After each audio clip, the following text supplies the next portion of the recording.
Hey guys, so today I would like to read another story, and it's sort of part two from the story that we read yesterday. So, yesterday we read Parts by Ted Arnold, and today we have Even More Parts. So, this book goes really deep into one type of figurative language that is called idiom. And an idiom is a saying that says one thing but really means something else. And sometimes you can figure out what they mean, and sometimes it's kind of tough. But this book is neat because it gives you a lot of illustrations that can really help. So let's go ahead and get started. Even More Parts by Ted Arnold. And right there on the title page, you can see I keep an open mind. That's an idiom. And my mind is wandering. So there are a lot of idioms in the English language. I keep an open mind. What do you think that means? If you've heard it a few times, you probably know that it means that you are sort of open to new ideas. Okay, you're not blocked off to a new thought, and so they call that an open mind. It doesn't literally actually mean that your mind, like your brain or your head, is open like a door. It just means that you're willing to think about new things. My mind is wandering does not mean, like the picture shows, that your brain has jumped out of your head and is running around. It means that you have stopped thinking about sort of what you are trying to focus on, and your mind is somewhere else. Okay, so maybe I'm supposed to be thinking about reading a book, but I'm actually thinking about what I'm going to do after school today. Okay, so that's a wandering mind. Even More Parts by Ted Arnold. Sometimes I wish my stupid ears weren't always open wide. They hear such strange and crazy talk, I'm scared to go outside. What was the idiom on that page? We're looking for a saying, words that mean something else, right? So what it means is, or what the idiom was, is my ears are open wide. Well, your ears don't actually open and shut like your eyes do, right? It's a different kind of thing. But if your eyes were open, I think what that would mean would be that you were listening, that you were paying attention, you're trying to hear something. Your ears are open, like when you open your eyes, right? Okay. I jotted down a list of all the scary things I've heard. Believe me, all these things are real. I wrote them word for word. To leave my bedroom unprepared, I'd have to be a fool. Excuse me now, there's work to do before I go to school. So, he's very excited. Again, our main character in these books. He's fun, but he's a little high strung, right? I lost my head. When someone says I lost my head, they don't mean that their head is actually missing. That would be a real problem. It means that they're worked up about something. They're kind of upset. They're stressing about something. They're worried. They're not calm. I've lost my head. Okay? My head is maybe a little bit out of control. I keep changing my mind. Well, we know what that means, right? It means you can't settle on a decision. Is it A or B? Or is it A? Or maybe it's B. That's what changing your mind is. It doesn't mean actually taking your brain out and putting in a different one. I want all eyes on me.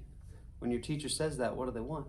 They want you to pay attention, right? To look, eyes on me. It doesn't mean like actually put your eyeball on me. That would be gross. My ears are burning. This one might not be one you've heard very much. If your ears are burning, it means that someone's talking about you. And if you get a hint that someone is talking about you, and you kind of hear your name, or you see someone look at you and whisper, it kind of like your ears are like, oh, they get a little hot. They're burning. My nose is running. We've heard that one. I'm tongue-tied. Okay, if you were actually tongue-tied, what would that be like? Like the picture shows. It would be hard to talk. And so if you are tongue-tied, it means that you have an idea you want to say, or you have a thought that you want to get out and you just can't quite put the words together, or you're stuttering, stumbling, can't say it right. Don't give me any of your lip. My mom has said that to me more than once, believe it or not. It means don't backtalk. Don't argue with me. Okay? I was never actually trying to give her one of these. I was just talking more than she wanted me to in a rude way. I have a frog in my throat. I have a frog. You know, if you actually had a frog in your throat, you might sound kind of funny. Okay? So it means that your voice is a little off. I sang my heart out. If you were to actually sing so hard that your heart came out, like that, could you imagine trying to be that loud? So it means that you just sang like with everything you had. My stomach is growling, right? Your stomach actually makes noises, but does it actually growl like a bear? No, it just means you're hungry, right? Please lend me a hand. That's so gross that she just has piles of hands sitting around. It means what? What does it mean? It usually means that you want someone to come help you, right? Like, I need you to hold this. Give me a hand. Can you hold the door while I pick up my things? It costs an arm and a leg.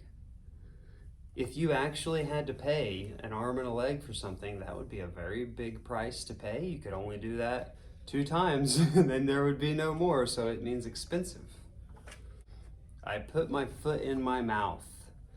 That's a weird one. It means that you say something that hurts another person's feelings, but you either didn't think about it before you said it, or you didn't mean it the way that it sounded, and now you're kind of like trying to, I didn't mean it like that. Please don't be angry. Like I put my foot in my mouth. I'd better toe the line. So a line in this idiom, I think it's an expectation, right? Here's the expectation. You better get right up to that expectation and be right on it. Toes are on the line. You are that close to it. So it's sort of like do what you're supposed to do. Toe the line. It made my skin crawl. This morning I was taking out the trash and I walked through a spider web, and you know that feeling when a spider web hits you and my first thought is there is a spider somewhere on my body now, and it makes my skin crawl. It's that heebie-jeebies kind of feeling, okay? I got all bent out of shape. He looks very upset, doesn't he?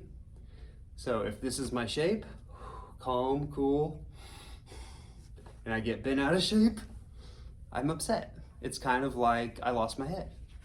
A lot of these kind of get at the same ideas. I went to pieces. I went to pieces is usually about this is usually like a very sad feeling. Like if I was told that my cat ran away, I would go to pieces. If one of my favorite plants died, I would go to pieces. There are so many crazy things I have to keep in mind. I sure don't want to accidentally leave my parts behind.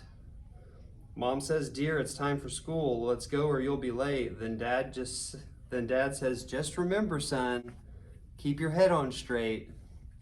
So what do you think Dad means by that? What does Dad mean by keep your head on straight? You know what? I'm going to let you tell me what you think that means.